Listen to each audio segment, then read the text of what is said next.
Hey guys.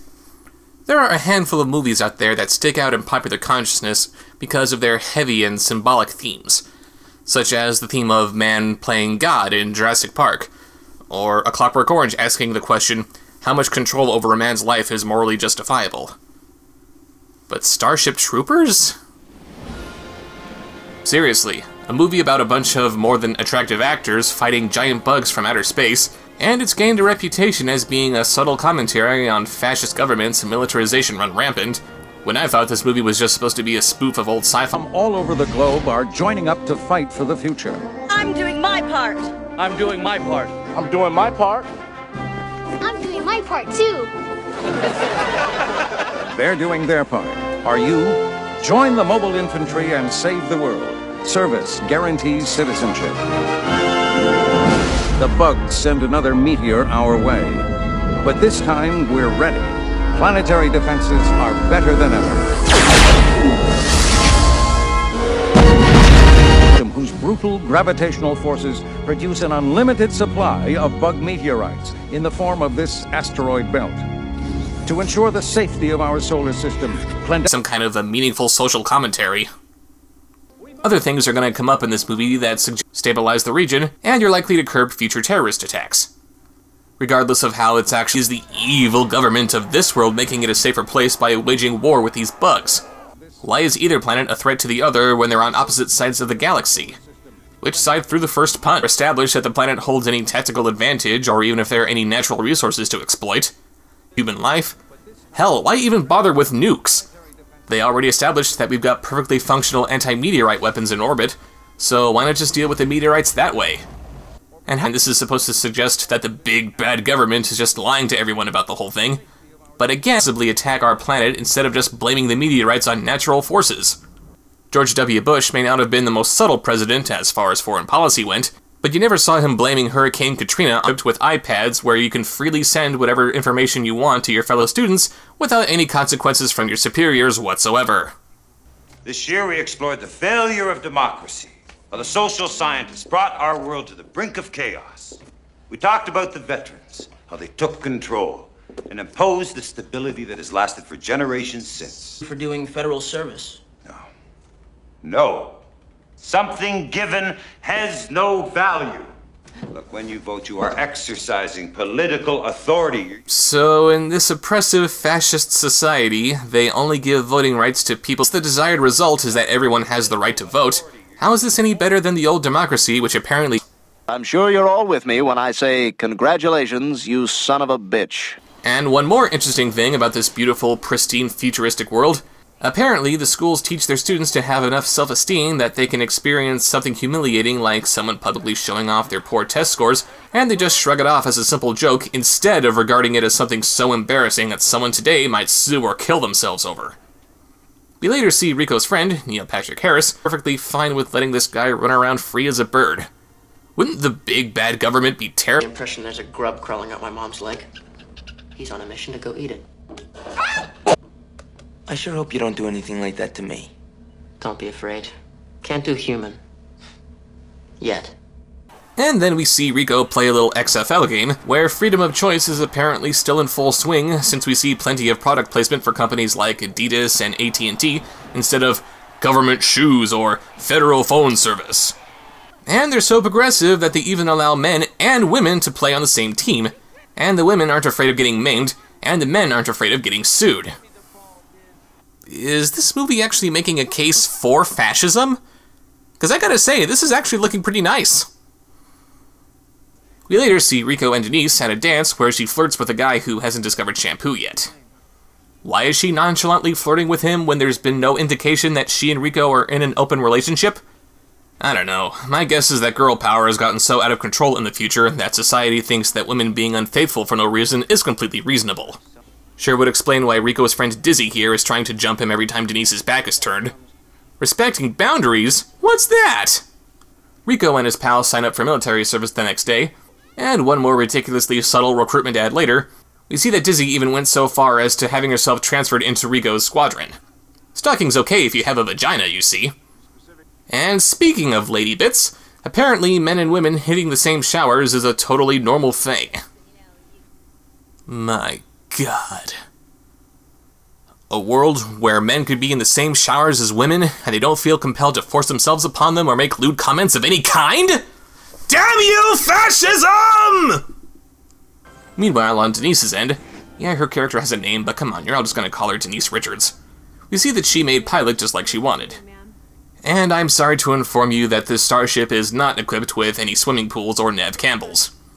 But who does she bump into on this ship? That guy she was flirting with before. It's amazing, us running into each other like this. Maybe it's fate. Nah, it's just a stupid contrivance. Those happen all the time. Seriously though, what's got you so gaga about this clown? Your boyfriend is better looking. He actually knows what grooming is. He's better at sports. He's not afraid of commitment. And not to offend our boys in the Air Force, but I would imagine that the folks who volunteer for the infantry are probably the ones with the most guts.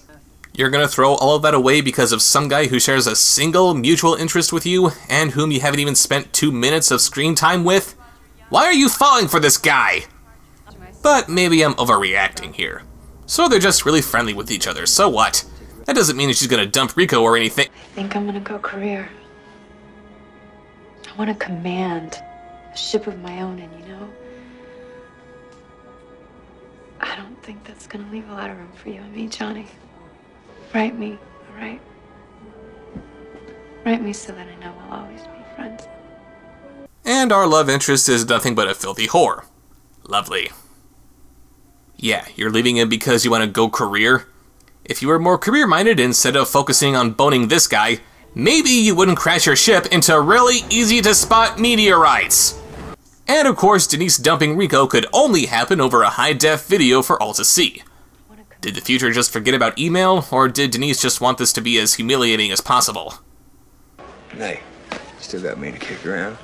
Oh yeah, down a Denise Richards, up a Jake Busey. What a trade-off. But of course, that's not enough. Time to punish Rico for letting one of his men get killed during a training exercise with live rounds. I remind you, this is happening a few hundred years in the future. Shouldn't we have figured out how to make safeguards against friendly fire by now? Personal deflector shields, guns that can't fire when aimed at your own soldiers, anything? This is a sci-fi movie after all. You are allowed to make up fantastical technology here and there. So Rico's about to head off for home, but it just so happens that the bugs just wiped home off the map. Buenos Aires has been wiped off the Earth. And Rico decides to stay so he can avenge his parents. Don't be a sheep, Rico. It's obvious that Buenos Aires was an inside job. And I guess we're just gonna forget about those anti-meteorite ships we have in orbit. I guess everyone was out getting coffee that day. So yeah, everyone's all gung-ho for war. Again, why not just throw a bunch of nukes at them? And they land on the bug homeworld. And it's here where we see how deadly these bugs really are.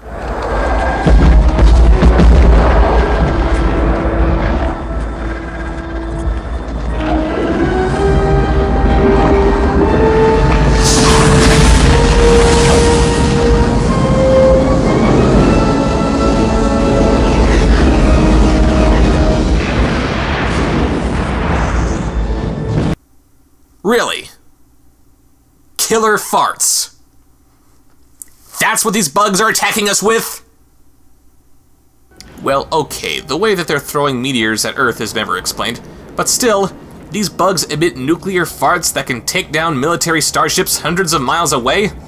Even Charles Xavier is looking at this and saying, "Oh, come on, that's just silly."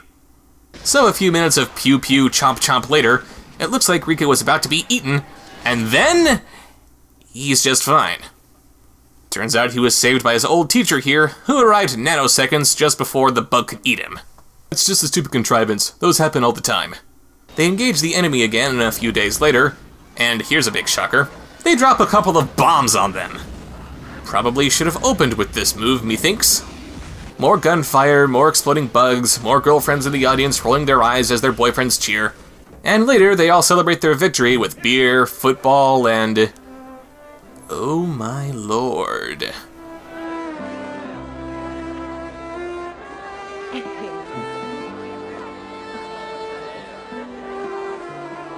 This movie has provided us with some pretty horrific imagery so far, but Jake Busey on the violin? That's just plain wrong. That's gonna replace the whale in my nightmares. So Rico is finally ready to settle, but then he's interrupted for an urgent mission. Moving out, there's been a distress call from General Owen on Planet B, so get your shit wired and report in 10 minutes. Yes, sir. Who's that with you? Florence, sir. Make it 20 minutes. No, I'm pretty sure that 10 minutes is more than enough time. They go off to investigate one of their bases that was recently attacked, where they make a chilling discovery.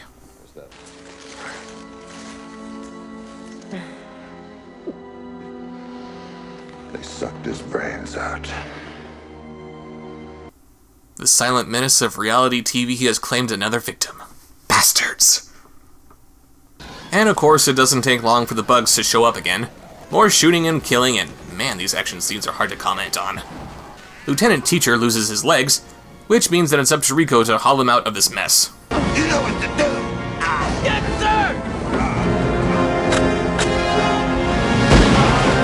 sir! Or he just puts him down, that works too. And it looks like they're off scot-free after another squishy bug explosion, but then Dizzy gets it too.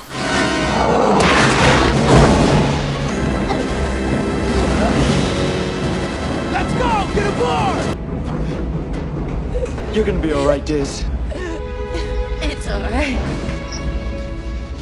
Because I got to have you. Sure, it was rushed because we had to get back to work. You finished just as soon as I was getting worked up, and that creepy guy with the teeth kept asking if he could join us while he was playing on the violin, but I got to have you. So they get back to the mothership, and they have a funeral for Dizzy, since she's like the only casualty to still be in one piece. Dizzy was my friend. She was a soldier. But more than that, she was a citizen of the Federation.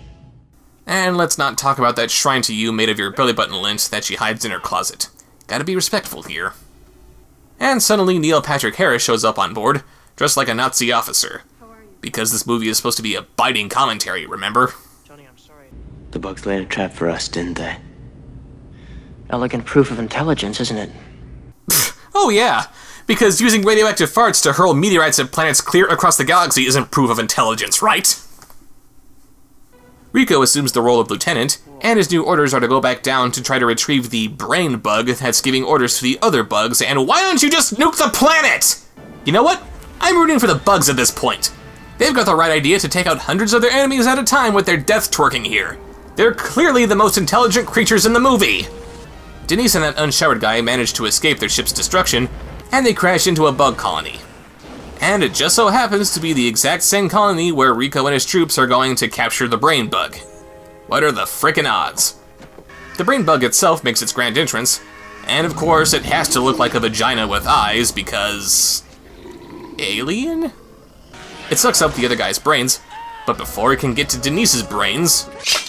Nip the tip!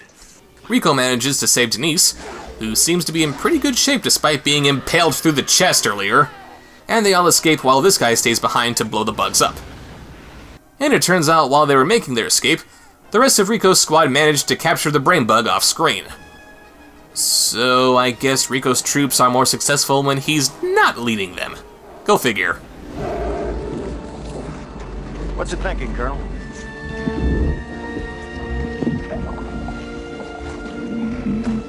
It's afraid.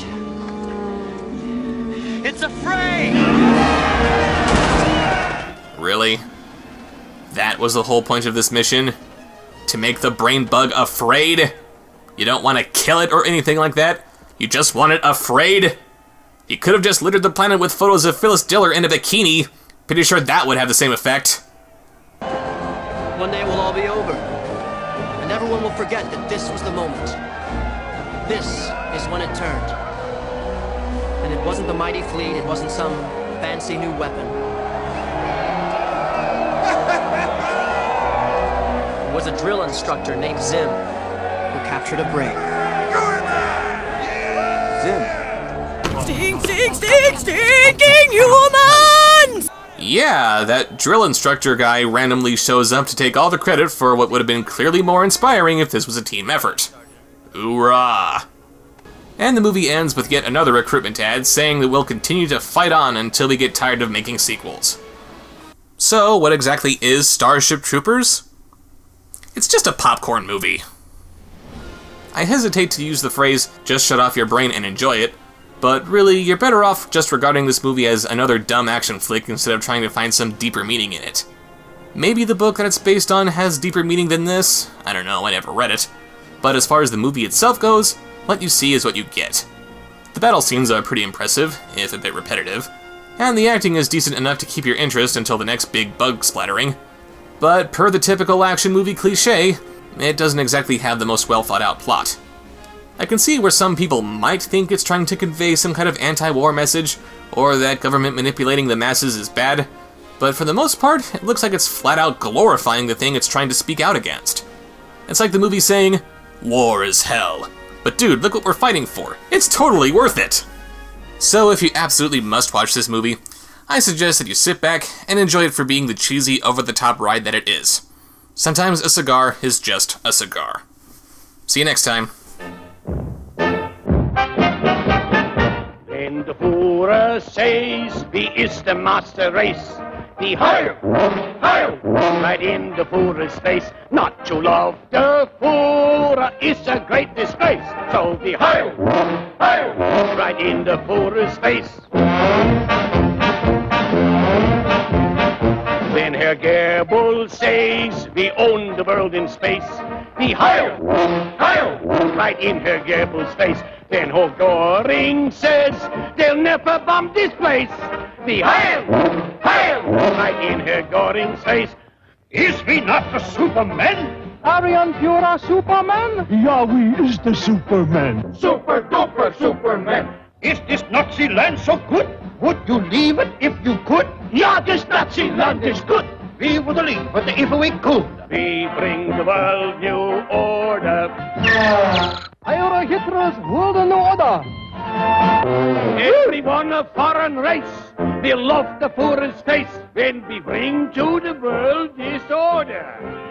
When the Führer says, "Wie ist the master race?" The Heil, Heil, right in the Führer's face. Not to love the Führer is a great disgrace. So the Heil, Heil, right in the Führer's face. So the Heil.